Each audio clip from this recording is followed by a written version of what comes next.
I mean, there's always that expression that it takes a village to raise a child. And for me personally, it took a village.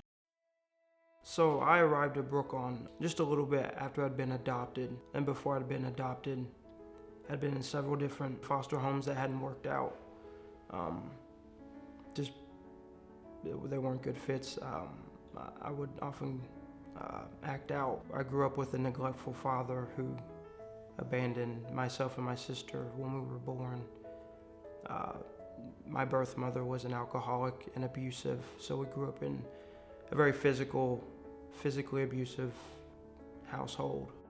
Brooklawn worked well for me because I was given attention and the care that I'd always needed for really the first time.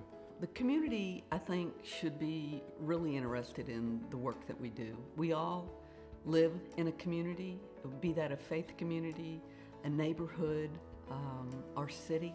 The work we do helps children at the most vulnerable time have hope and a future that then they're able to move back into whatever community they choose and be healthy and give back to others. Not only do you have your staff and your therapist and your other administrative people, but they do a good job of getting volunteers in so we could see that, hey, there's other people outside in the community that don't even know us but are willing to give their time and their effort and their passion to helping us.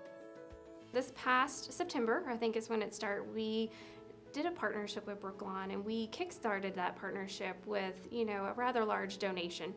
And then we really partnered with them on activities we could do. So we did a lot of holiday activities. We did the Christmas Eve dinner, we did gingerbread baking with the kids, and we also sponsored about 20 plus kids that just individual team members on their own, not even Zappos, went out and actually got gifts and participated in that. Yeah, the relationship between our church, Second Presbyterian, and the kids at Bellewood's long standing. It goes all the way back to when it was the Presbyterian home for children, all the way back in the 1880s. One of the things that when I first got here, I noticed there weren't a lot of, we were sending money, but we weren't really engaged by being there in person. And so we started just going out every month. I began to develop relationships with kids, and I began to see their world and their reality. And then I began to understand the larger issues that are happening in our state.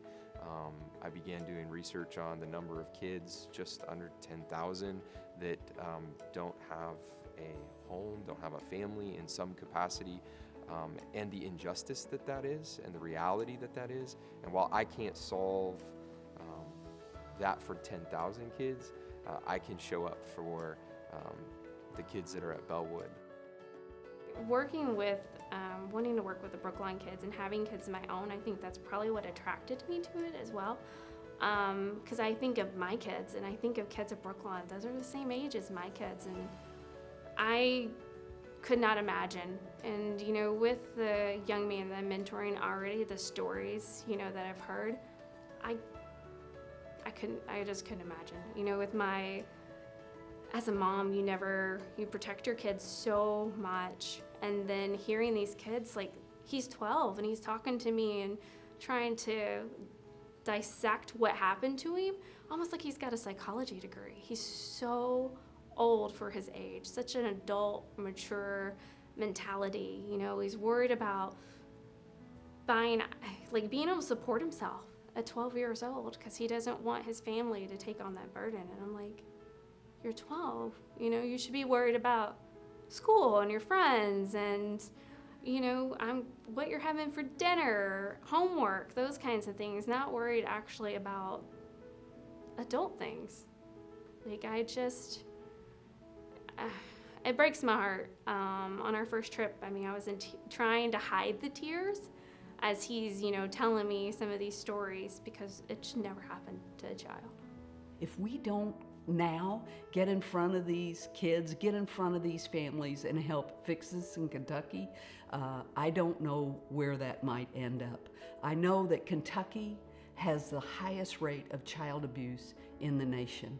And I can be ashamed of that, or I can go to work to help improve the outcomes for youth and families. And that's what I want to do, and I hope you want to do that with me.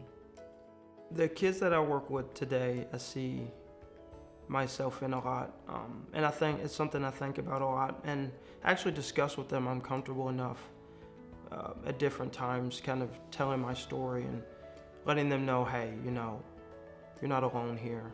I owe everything to this place. I mean, from being raised here, essentially, being given an opportunity to be successful, and then to meet my wife here.